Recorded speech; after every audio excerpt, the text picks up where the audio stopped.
দেখুন একটি ফোনের ডিসপ্লে আমাদেরকে কত সুন্দর আলো দেয়, কত সুন্দর গ্রাফিক্স দেয়। তো এই ডিসপ্লে কী দিয়ে তৈরি হয় বা এত সুন্দর আলো কোথা থেকে আসে, এত সুন্দর গ্রাফিক্স কোথা থেকে আসে, তো সেটা আজকে আপনাদেরকে দেখাবো। আমি আমার হাতে দেখতে পাচ্ছি একটি ভালো ডিসপ্লে। সো এই ডিসপ্লেটা আমি খুলে দেখবো এত সুন্দর আলো, এত সুন্দর গ্রাফিক্স কোথা থেকে আসে। তো চলুন শুরু করা যাক। ফাইনালি ডিসপ্লেটা খুলে ফেললাম। দেখেন আমার হাতে যে প্লেটটা, এটা ডিসপ্লের যে লাইটিংটা, ডিসপ্লে যে আলো দেয়, এটা লাইটিংয়ের একটা প্লেট। তো চলুন আরও কিছু খুলে দেখি।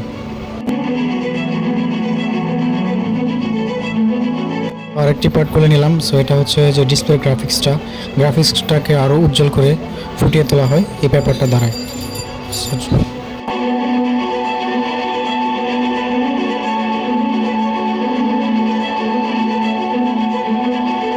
সো ফাইনালি ডিসপ্লেটা খোলা হয়ে গেছে। তো দেখতে পাচ্ছেন আমার হাতে একটি পলি। সো এটার কোনো পলি না, এটা ডিসপ্লের একটি লাইট, যেটা আমাদের ডিসপ্লের আলো দিয়ে থাকে। আমরা ডিসপ্লেটাকে পরিপূর্ণ ক্লিয়ার দেখতে পারি। আর এই যে দেখেন আমার হাতে যে এখন দেখতে পাচ্ছেন যে পুরো ডিসপ্লেটার যে গ্রাফিক্স দেয়, যে পুরো ডিসপ্লেটায় যে সুন্দর আলোকিত গ্রাফিক্স দেয়, সেটা হচ্ছে আমাদের ডিসপ্লে। তো ভিডিওটি ভালো লাগলে অবশ্যই একটি শেয়ার বা লাইক করে দেবেন। ধন্যবাদ, ভালো থাকবেন।